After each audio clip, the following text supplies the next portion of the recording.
Hi friends, ఎలా ఉన్నారు? బాగున్నారా? ఈరోజు అనుకోని అతిథి ఎపిసోడ్ 2. మీటింగ్ పూర్తవగానే తిలోత్తమ మనవణ్ణి దగ్గరకు పిలుస్తుంది. ఇటు రా నాన్న అని.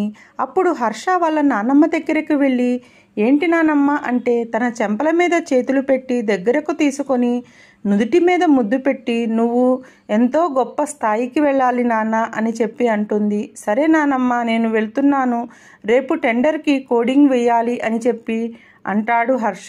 నేను కూడా రానా హర్ష అని వాళ్ళ నాన్న అడిగితే, అక్కర్లేదు డాడీ, నేను చూసుకుంటాను అని చెప్పి అంటాడు.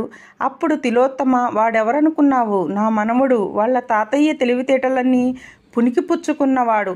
వాడికి ఒకళ్ళు తోడు అవసరం లేదు, ఒకళ్ళు చెప్పాల్సిన పని లేదు అని చెప్పి గర్వంగా అంటుంది. తిలోత్తమ ఆ మాట అనగానే ఇక నవ్వుకుంటూ అక్కడి నుంచి వచ్చేస్తాడు హర్ష. తన క్యాబిన్లోకి వెళ్ళి తన వర్క్ చేసుకుంటూ ఉంటాడు.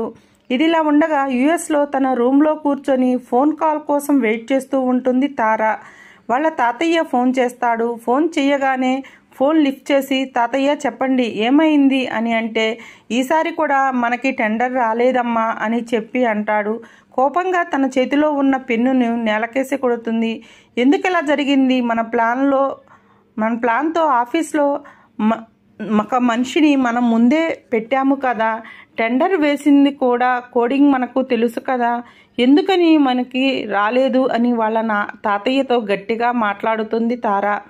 నేను అదే అన్నాను తల్లి, కానీ చివరి నిమిషంలో తిలోత్తమ మనవడు హర్ష ఆ టెండర్కి తోడు మరో టెండర్ వేసి లాస్ట్ మినిట్లో తను దక్కించుకున్నాడు అని చెప్తాడు ఫణేంద్ర భూపతి. ఇక మీ అందరితో పని అవ్వదు, నేను రంగంలోకి దిగుతాను, నేను బయలుదేరి వచ్చేస్తున్నాను అని తారా ఫోన్ పెట్టేసి ఇండియాకి రావటానికి రెడీ అవుతూ ఉంటుంది.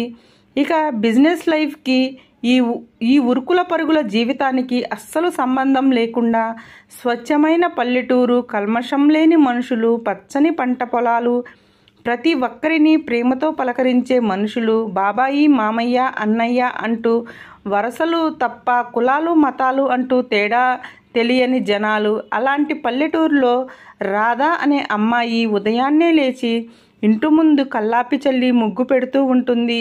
వాళ్ళ తాతయ్య అమ్మా రాధా అని పిలవగానే వస్తున్నా తాతయ్య అని ముగ్గు వేసి ఇంకా వెళ్ళిపోతుంది. పువ్వులు తీసుకొని పూజకి వాళ్ళ తాతయ్యకి గుడిలో పూజారి, ఇంట్లో పూజ చేసుకోవడానికి అన్ని ఏర్పాట్లు చేస్తూ ఉంటుంది. ఆయన పూజ చేసి బయటికి వచ్చి, అమ్మా నేను గుడికి వెళ్ళి వస్తాను అని చెప్తే, సరే తాతయ్య వెళ్ళిరండి అని ప్రసాదం చేసి వాళ్ళ తాతయ్యకి ఇస్తుంది. అమ్మవారి ఆశీస్సులు నీకు ఎప్పుడూ ఉండాలి తల్లి అని ఇక వాళ్ళ తాతయ్య ప్రసాదం తీసుకుని గుడికి వెళ్ళిపోతాడు. రాధ ఆ ఊర్లో బాగా చదువుకున్న అమ్మాయి. పంతులు గారి మనవరాలు అంటే పేరుకు తగ్గట్టే పద్ధతిగా ఉంటుంది. చక్కటి రూపం, పొడవైన జుత్తు, చూస్తే అచ్చం లక్ష్మీదేవిలాగా ఉంటుంది. ఒక ఆఫీస్లో ఇక హర్ష బిజీగా తన వర్క్ చేసుకుంటూ ఉంటాడు. అంతలో కాల్ వస్తే బయటికి వస్తాడు.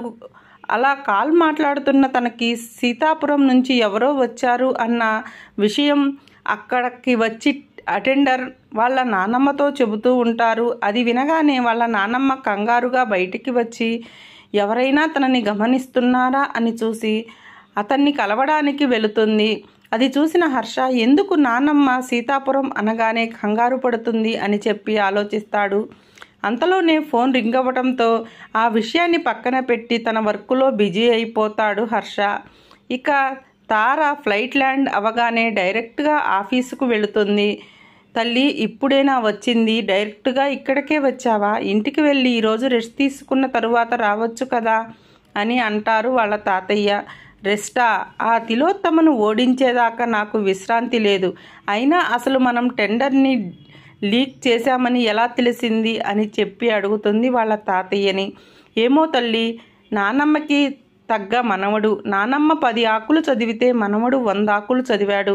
ఎలా తెలుసుకున్నాడో ఏమో, తరువాత వచ్చి టెండర్ని వెంటనే మార్చేసి వేరే టెండర్ వేశాడు అని చెప్పి అంటాడు ఫణేంద్ర భూపతి. ఛా, ఎన్నిసార్ల నుంచి ప్రయత్నిస్తున్నా ఎలాగైనా ఆ తిలోత్తమని దెబ్బ కొట్టాలి అని ఎన్నోసార్లు ప్రయత్నించినా ఏదో విధంగా తప్పించుకుంటుంది.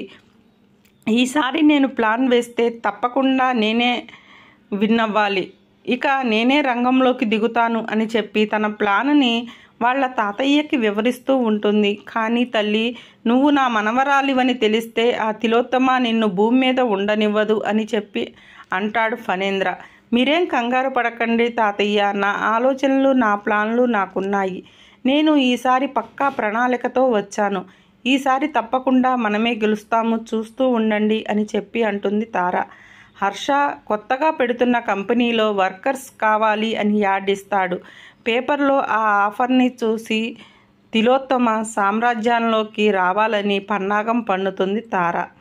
ఇక తిలోత్తమ సీతాపురం నుంచి వచ్చిన మనిషిని కలవటానికి కింద ఉన్న ఒక పర్సనల్ రూమ్లోకి వెళుతుంది.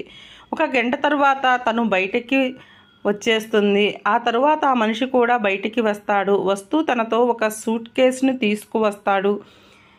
ఇలా నెలకి 1-2 సార్లు జరుగుతూ ఉంటుంది. కూతురికి, కొడుకుకి, మనవడికి ఈ విషయం తెలిసినా తనని అడిగే ధైర్యం లేక, అడిగినా తను చెప్పదని అర్థమయ్యి అసలు ఎవరు దాని గురించి మాట్లాడరు. అసలు ఆ సీతాపురం నుంచి వచ్చిన మనిషికి తిలోత్తమకి సంబంధం ఏమిటి? ఎందుకు తనంటే భయపడుతుంది? సీతాపురం అనగానే ఎందుకు భయపడుతుంది? అమెరికాలో ఉన్న ఆ అమ్మాయికి తిలోత్తమకి ఉన్న పగేమిటి? ఈ పల్లెటూరు అమ్మాయికి తిలోత్తమకి ఉన్న సంబంధం ఏమిటి? ముందు ఎపిసోడ్లో తెలుస్తుంది. కథ చాలా ఇంట్రెస్ట్గా ఉంటుంది. రోజు ఫాలో అవ్వండి. ఈ వీడియో కనుక మీకు నచ్చితే లైక్ చేయండి, షేర్ చేయండి, కామెంట్ చేయండి. మరిన్ని వీడియోల కోసం మా ఛానల్ని సబ్స్క్రైబ్ చేయండి. పక్కనే ఉన్న బెల్ ఐకాన్ నొక్కండి. Thank you for watching.